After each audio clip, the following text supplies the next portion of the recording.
ഓളപ്പരപ്പിൽ തുഴയെറിഞ്ഞ് മുസ്രിസ് ജലോത്സവം. സമയക്കുറവും സാഹചര്യ പ്രശ്നങ്ങളും ഇനി ചികിത്സ തേടുന്നതിന് ഒരു തടസ്സമേയല്ല.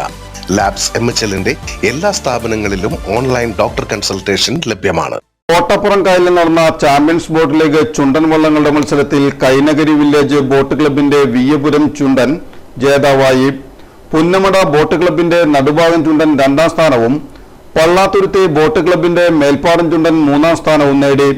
ചാമ്പ്യൻസ് ബോട്ട് ലീഗിന്റെ 4ാമത്തെ മത്സരമാണ് കോട്ടപ്പുറം കായലിൽ നടന്നത്.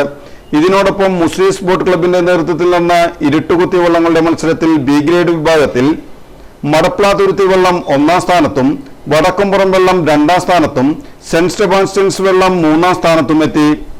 A ഗ്രേഡ് വിഭാഗത്തിൽ ഗരുഡൻ വള്ളം 1ാമതെത്തി. താനിയം വള്ളം 2ാം സ്ഥാനവും ഗോതുരുത്തപുത്രൻ 3ാം സ്ഥാനവും നേടി. VR സുനിൽകുമാർ MLA മത്സരം ഉദ്ഘാടനം ചെയ്തു.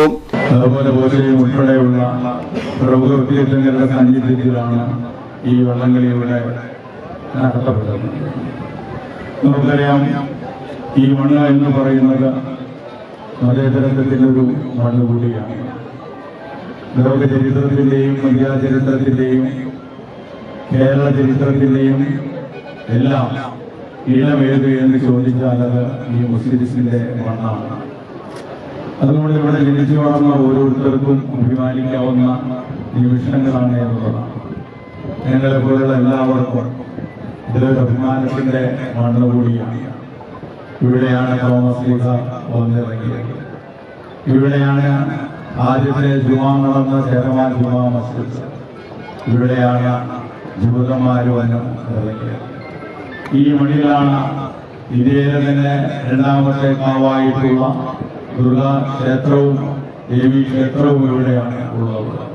ബുദ്ധന്മാരും ജൈനന്മാരും എല്ലാം തന്നെ കടന്നു വന്നിട്ടുള്ളതും ഉള്ള ഒരു മണ്ണാണ് ഈ കൊടുങ്ങല്ലൂരിന്റെ മണ്ണ് എന്ന് പറയുന്നത്.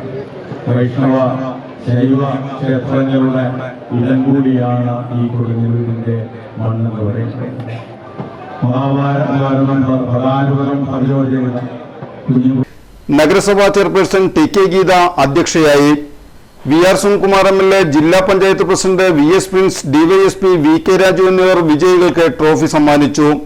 ഇരുട്ടുകുത്തി വള്ളങ്ങളുടെ മത്സര ജേതാവിനെ ബോബി ചെമ്മണ്ണൂർ സ്വർണ്ണ കോയിൻ സമ്മാനിച്ചു.